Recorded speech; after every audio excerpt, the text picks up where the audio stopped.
twice I was on the verge of dying. Not I thought I was going to die. I knew I was going to die.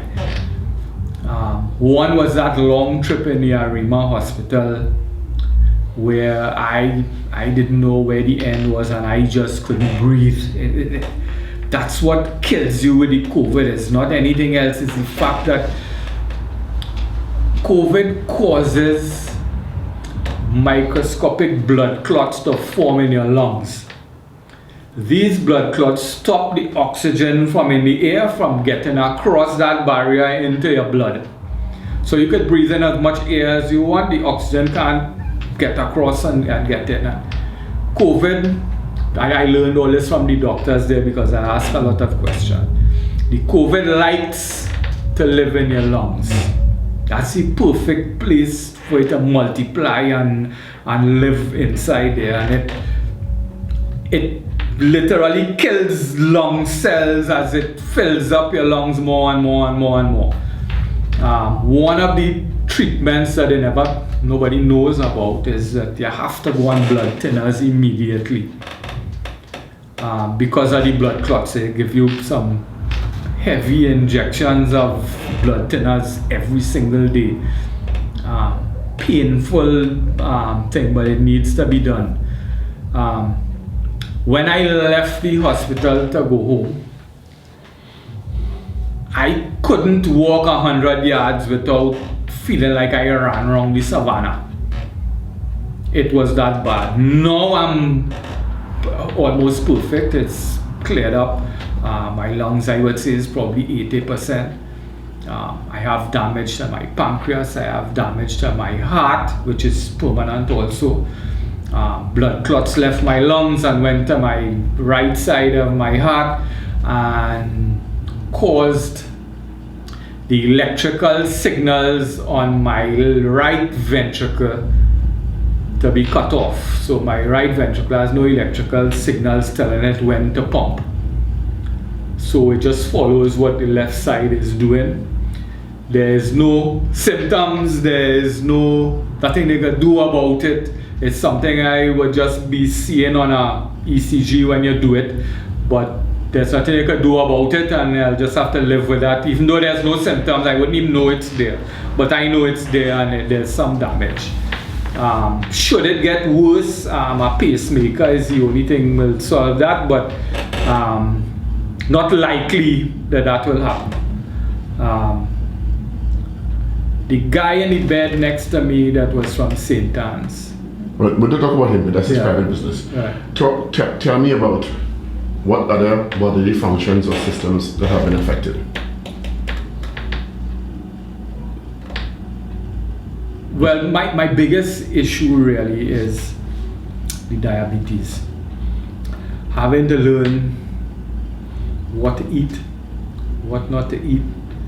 If it was just what to eat and insulin and you're balancing two things, it's fine. But then you have exercise thrown into there too, and you're now trying to balance three things. The more you exercise, the less insulin you have to take, the more carbs you could eat, and so on. But basically, I'm off of carbs completely now. So there's no bread, no pasta, no potato, no rice, nothing like that I could eat anymore. If I eat 1 tablespoon of rice, my blood sugar shoots up to over 200 and things, so I can't eat that anymore. I eat sweet potato, dasheen, Edos, things like that, but very small amounts. A tablespoon, maybe 2 tablespoons. A lot of salad and lettuce and things like that. Even tomatoes sends your blood sugar up a little bit, so you have to be careful. You have to read a lot of labels now on what I can eat and what I can't eat. I only drink water or coffee with no sugar, no milk. Milk and all is no. It's too much sugar in milk. And what I learned to a lot of people don't understand this diabetes thing is they tell you that this thing is fat-free. But if you read the label, what do you think they replace the fat with? Put sugar for it to taste good. So you think you're eating something healthy because it says it's fat-free, but it's worse for you than if you ate the fat. What's your message to people looking on? And I want you to be dramatic, something like COVID will kill you. Yeah. It's okay. My message to everybody is not only for Toronto, because everybody in the world. This disease is not a joke. It will kill you. It will kill you. And it will kill you because you think you're in charge and you're going to get over it, but you're not. You're not. Do not try to fight it off at home. If you think you have any of the symptoms from COVID, go to a public health institution. I can tell you it's fantastic medical care. Fantastic.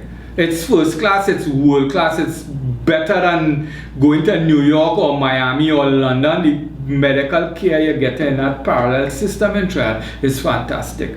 Don't play with COVID. It's a serious thing. Even if you're asymptomatic, you still can spread it to other people. I don't want one single other person on this planet to get COVID-19. I don't want it to happen to anybody. That is my message I would like to get out there. Would you say it's the worst experience of your life? It is the worst experience of my life. Because I never knew for a couple days, maybe a week or so, I didn't know if I would live or not. I would hear stories about somebody on the ward next door pass away, or somebody upstairs pass away. I think the little girl who was 17 or 18 years old or something passed when I was there. The nurses were crying. I mean, it's not a nice thing at all. It's not nice. It's a horrible, horrible disease that eats you out from the inside. The terrible part is we don't know what the long-term effects of COVID is on a human. It's only been around for 1 year. What happens in 5 years' time or 10 years' time, I don't know. I came out of the hospital, I have a numb spot on my thigh that no one can tell me why it's there or what is causing it or whether it's COVID related or not, but to me it's COVID related because it was never there before. And now I have it. My legs get tired. If I walk, I normally walk 4 kilometers every day. By the time I reach 3 kilometers, my legs are running out of energy. And I thought by now I would have built that back up, but I don't know if that'll be a long-term thing, that my muscles get tired very easily. And I may have to live with these things for the rest of my life. Some of it are really terrible things. Diabetes is a terrible thing. I never thought I would have to face this at my age for the rest of my life, but I have to. If I want to live, I have to change the way I operate. Any of your family members got it? No one else in my household had it. They were all under quarantine. When I went in, my wife doesn't have it. My 14-year-old Down syndrome son didn't get it, and my 88-year-old father-in-law didn't get it. So, and I mean, they're all safe and clear now. So thank God they didn't get it, and thank God we take extra precautions now not for them to get it.